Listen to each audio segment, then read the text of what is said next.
따간장 성경 공부 창세기 20장입니다. 창세기 20장은 창세기 12장에서 언급되었던 아브라함의 실수가 다시 한번 언급되는 그런 이야기가 되겠습니다. 그리고 창세기 20장에서는 창세기 12장보다 아브라함의 변명을 기록하고 있을 뿐만 아니라 그럼에도 불구하고 하나님께서 아브라함의 기도를 들으신다는 사실을 강조하고 있는 것이 창세기 20장이 되겠습니다. 그래서 창세기 20장은 그랄의 아비멜렉에게 가서 머무는 그 아브라함과 사라에 관한 이야기가 되겠습니다. 1절에 아브라함이 거기서 네게브 땅으로 옮겨가 가데스와 술 사이 그랄에 거류하며 지도를 통해서 보게 되면 우리가 흔히 말하는 그랄이라고 하는 것이 바로 여기가 되겠습니다. 그랄이 되겠고, 그래서 이 지중해 연안에 그 블레셋 사람들의 땅에 속하는 그 가자가 블레셋 사람들의 영토이고, 그 다음에 이제 부엘셰바에서 약 서북 쪽으로 위치하고 있는 그랄에 거류했을 때의 이야기다라고 하는 것이 이제 그 1절의 기록이 되겠습니다. 본문에 등장하는 가데스와 술이라고 하는 가데스는 이스라엘 백성들이 출애굽을 할 때 오랫동안 머물렀던 가데스 바네아를 의미하는 것이고, 술이라고 하는 것은 이 술이라는 말의 뜻은 담이라고 하는 월이라고 하는 뜻을 가지고 있습니다. 그래서 이것은 나일강 삼각주 북동쪽에 있는 애굽 국경 요새를 가리키는 그런 지명이 바로 술이라고 하는 말이 되겠습니다.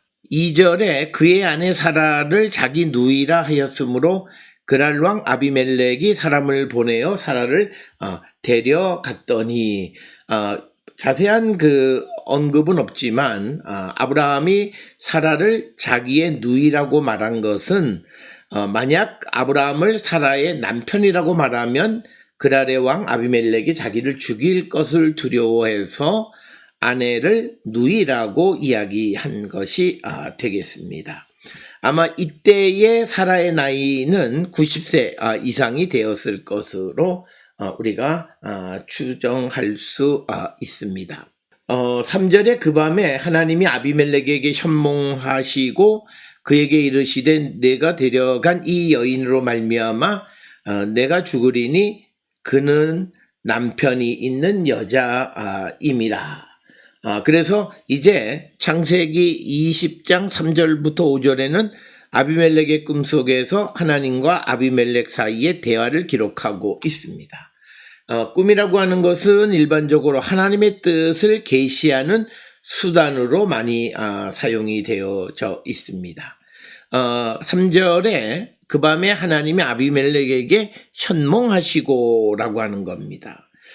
그러니까 바야보 바할롬 꿈에 오셔서 라고 하는 것. 그래서 고대 근동에서 꿈이라고 하는 것은 하나님과 소통하는 그런 방법이었다라고 하는 것이고, 현몽하셔서 알려주신 말씀은 내가 데려간 이 여인으로 말미암아 내가 죽으리니 그는 남편이 있는 여자임이라. 그래서 그 여자에게는 남편이 있다라고 하는 것을 말하고 있는 것이 3절의 말씀이 되겠습니다. 4절에 아비멜렉이 그 여인을 가까이 하지 아니하였으므로 그가 대답하되 주여 주께서 의로운 백성도 멸하시나이까. 이것은 소돔과 고모라에 관한 이야기에서도 반복적으로 즉 의로운 자를 하나님이 멸망하시나이까 라고 하는 겁니다. 그래서 이 아비멜렉의 항변은 공의로운 하나님의 속성을 알고 있었기 때문에 행했던 그런 질문으로 우리가 알 수 있고, 이것은 창세기 18장 24절 이하 소돔을 멸할 때 아브라함이 하나님께 질문했던 것과 같은 그런 종류의 질문이었다라고 하는 겁니다. 아비멜렉이 그 여인을 가까이 하지 아니했다. 로 카로브 엘레이하라고 하는 거죠. 이것은 성관계에 대한 완곡한 어법이다라고 하는 겁니다. 5절에 그가 나에게 이는 내 누이라고 하지 아니하였나이까 그 여인도 그는 내 오라비라 하였사오니 나는 온전한 마음과 깨끗한 손으로 이렇게 하였나이다 라고 하는 겁니다. 따라서 5절에 있는 이 말씀에서 나는 온전한 마음과 깨끗한 손으로 이렇게 하였다라고 하는 것은 자기는 순수하고 정직했다라고 하는 것입니다. 단지 아브라함과 사라가 둘 사이의 관계를 온누이 사이로 말했을 뿐이다 라고 하는 것을 강변하는 것이 5절의 말씀이 되겠습니다. 그러자 6절에 하나님이 꿈에 또 그에게 이르시되 내가 온전한 마음으로 이렇게 한 줄을 나도 알았으므로 너를 막아 내게 범죄하지 아니하게 하였나니 여인에게 가까이 하지 못하게 함이 이 때문이다. 그래서 앞에서 이 4절에서 아비멜렉이 그 여인을 가까이 하지 아니하였다라고 하는 것은 하나님께서 가까이 하는 것을 막으셨다라고 하는 개념이고 그 이유는 지금 아비멜렉이 온전한 마음으로 그 여인을 데려간 것을 알고 있기 때문에 하나님께서 아비멜렉으로 그 사라에게 가까이 가는 즉 관계를 하는 것을 막으셨다라고 하는 것이 오늘 주시는 말씀이 되겠습니다. 그래서 오늘 주시는 이 본문을 통해서 우리에게 하나님은 의인이 범죄하지 않도록 막아서는 분이시다라고 하는 것을 우리에게 보여주는 그런 말씀이 되겠습니다. 7절에 이제 그 사람의 아내를 돌려보내라. 그는 선지자라. 그가 너를 위하여 기도하리니 내가 살려니와 내가 돌려보내지 아니하면 너와 내게 속한 자가 다 반드시 죽을지니라.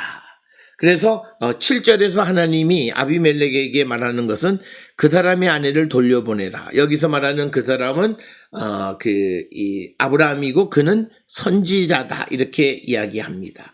나비후 그는 선지자다. 그리고 그가 너를 위하여 기도하리니 내가 살 것이다 이렇게 이야기합니다. 본문에서 이 선지자의 기능 가운데 하나가 뭐냐면 중재자 역할, 중재를 위해서 기도하는 것. 그래서 그는 선지자라 그가 너를 위하여 기도하리니 라고 하는 것은 아모스 3장 7절에 보여주는 것처럼 예언자로서 중재자의 사명을 다하는 것을 보여주는 그런 내용이 되겠고 이 7절에서 우리에게 보여주는 것 중 하나는 하나님의 인류에 대한 태도입니다. 비록 가나안의 왕 아비멜렉이지만 그러나 그가 무고하게 죽지 않도록 여인을 가까이 하지 않게 하셨다. 뿐만 아니라 그가 어떻게 해야 살 수 있을까를 알려주시는 분이다 라고 하는 것을 7절을 통해서 우리가 알 수 있습니다. 8절에 아비멜렉이 그날 아침에 일찍 일어나 모든 종들을 불러 그 모든 말을 하여 들려주니 그들이 심히 두려워하였더라. 그래서 이제 창세기 20장 8절부터 10절에 아비멜렉은 여호와의 명령대로 수행하기 위해서 왜 아브라함에게 왜 자신에게 거짓말했느냐를 추궁하게 됩니다. 그래서 이제 이 11절에 보면 그 아내 때문에 사람들이 나를 죽일까 두려워서 거짓말했다라고 하는 말을 하는 것을 우리가 보게 됩니다. 이 그날 아침에라는 표현을 통해 밤은 밤새도록 말한 그날 아침에, 그래서 이 그날 아침이라는 표현을 통해서 저녁에 잠자리를 들면서 다시 아침 해가 돋는 그때까지를 같은 날로 보는 그런 생각, 그런 이 개념이 그날 아침. 근데 이거는 우리말 번역으로 그렇고 사실은 그 아침에라고는 복해. 그러니까 밤이 지나서 바로 맞이한 첫 번째 아침이란 그런 의미를 내포하고 있습니다. 그러니까 즉시 아비멜렉이 하나님의 말씀을 듣고 사람들에게 모든 말을 이야기했다라고 하는 그런 의미가 되겠습니다. 9절에 아비멜렉이 아브람을 불러 그에게 이르되 질문한 얘기입니다. 내가 어찌하여 우리에게 이렇게 하였느냐? 내가 무슨 죄를 범하였기에 내가 나와 내 나라가 큰 죄에 빠질 뻔하게 하였느냐?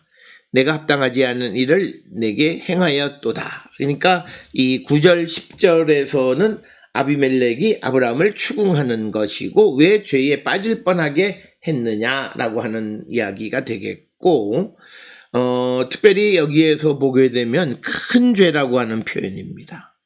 큰 죄. 그래서 하탓 그돌라라고 하는 겁니다. 그래서 이 아브라함의 그 잘못은 자신의 이익을 위해서 다른 사람이 범죄할 뻔하게 한 것을 의미하는 것이 되겠습니다. 우리가 그와 비슷한 것은 사무엘상 2장 24절 엘리의 두 아들은 백성들이 죄를 짓게 하였다라고 하는 것, 그것을 질책하는 이야기를 우리가 알고 있고 또 레위기 25장 17절에 자기 이웃을 속이지 말라라고 하는 잘못된 길로 현혹해서 다른 잘못된 길로 가게 하지 말라라고 하는 말씀도 있고 또 신명기 27장 18절에 맹인에게 길을 잃게 하는 자는 저주를 받는다 이렇게 기록이 되어 있습니다. 뿐만 아니라 고린도전서 8장 13절에서 사도 바울은 고린도 교회가 실족하게 된다면 영원히 고기를 먹지 않아 형제가 실족하지 않게 할 것이다. 이렇게 해서 다른 사람이 죄에 빠지지 않게 할 것이다 라고 하는 그런 말씀들을 성경에서 찾아볼 수 있습니다. 10절에 아비멜렉이 또 아브라함에게 이르되 내가 무슨 뜻으로 이렇게 하였느냐? 왜 이렇게 했느냐? 무슨 뜻으로 이렇게 하였느냐? 무엇을 보기 위해서? 즉 아브라함의 목적을 묻는 그런 질문이 되겠습니다. 11절에 아브라함이 이르되 이곳에서는 하나님을 두려워함이 없으니 내 아내로 말미암아 사람들이 나를 죽일까 생각하였음이요. 그래서 이제 11절부터 13절은 아비멜렉의 추궁에 대한 아브라함의 대답을 기록하고 있습니다. 아브라함의 대답은 두 가지예요. 하나는 그날 사람들이 하나님을 두려워하지 않기 때문에 사라를 취하기 위해서 자신을 죽일까 두려워했다라고 하는 것이고 두 번째는 사라는 12절에 보면 자신의 이복 누이였기 때문이다 라고 대답을 합니다. 이 본문의 말씀에 보면 하나님을 두려워함이 없으니 내 아내로 말미암아 사람들이 나를 죽일까 생각하였으며 라고 하는 이 말은 여호와를 두려워함이 그 윤리적이고 도덕적인 삶과 밀접한 관련이 있음을 우리에게 암시해 주는 그런 말씀이 되겠고 창세기 42장 18절이나 레위기 19장 14절, 신명기 25장 18절, 욥기 1장 1절 등에도 여호와를 두려워하는 자들이 윤리적으로 도덕적으로 경건한 삶을 살아가는 것을 우리에게 암시하는 것. 그래서 하나님을 두려워하지 않기 때문에 나를 죽일 것이다 라고 하는 그런 표현 속에 나타나 있다 라고 하는 것입니다. 그러면서 12절에서는 또 그는 정말로 나의 이복 누이로서 내 아내가 되었다 이렇게 이야기합니다. 이 12절의 말씀의 의미는 진실로 내 누이이다. 그는 내 아버지의 딸이며 내 어머니의 딸은 아니다. 그녀는 나의 아내가 되었다라고 하는 것입니다. 그러니까 뭐냐면 아버지가 다른 여인에게서 나와서 온 내 누이다라고 하는 거예요. 그러니까 어머니가 다른 이복 누이다라고 하는 말의 의미가 되겠습니다. 그러나 이제 이것은 레위기 18장 9절에서는 너는 내 자매 곧 내 아비의 딸이나 내 어미의 딸이나 집에서나 타처에서 출생하였음을 물론하고 그들의 하체를 범치 말지니라 라는 말씀을 통해서 보면 근친상간을 금하는 그런 말씀들과 이렇게 이 충돌을 일으키는 그런 말씀이 되겠고, 아브라함 당시 시대에는 소위 이복 누이와의 결혼이 사회적으로 용인되어졌음을 우리가 알 수 있고, 특히 사무엘하 13장 13절의 암논과 다말이나 또는 에스겔 22장 11절의 어머니의 딸과의 결혼은 비난을 받지 않는다라고 하는 것 등을 통해서 이복 누이와의 결혼이 사회적으로 용인되어졌음을 우리가 알 수 있다라고 하는 것입니다. 그래서 율법의 내용과 상관없이 이스라엘 사회에서 이복 누이와의 결혼이 널리 행해졌음을 우리가 짐작할 수 있는 그런 구절이 되겠습니다. 13절에 하나님이 나를 내 아버지의 집을 떠나 두루 다니게 하실 때에 내가 아내에게 말하기를 이후로 우리의 가는 곳마다 그대는 나를 그대의 오라비라 하라. 이것이 그대가 내게 베풀 은혜라 하였노라. 그러니까 13절에서 아브라함은 하나님이 자신을 이끌어가는 곳에서 자신의 생명을 얻기 위한 묘안을 찾았는데 그것은 사라가 아브라함을 오라비라고 말하라고 요청했다라고 하는 겁니다. 아브라함의 요청에 사라가 그렇게 주장해도 사람들에게 신빙성을 줄 수 있었던 것 중 하나는 아마도 사라에게 자녀가 없었기 때문이 아닌가 이렇게 우리가 추정을 할 수 있습니다. 14절에 아비멜렉이 양과 소와 종들을 이끌어 아브라함에게 주고 그의 아내 사라도 그에게 돌려보내고, 그래서 14절에서부터 18절에서는 아비멜렉이 아브라함에게 많은 재물을 주고 사라를 돌려보냈다라고 하는 겁니다.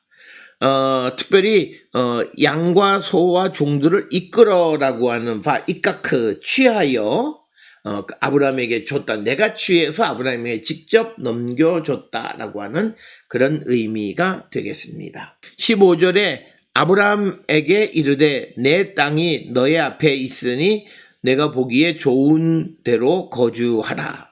그러니까 아비멜렉이 아브라함에게 거주할 땅을 보여주면서 아브라함에게 선택하라고 말하는 내용이 되겠습니다.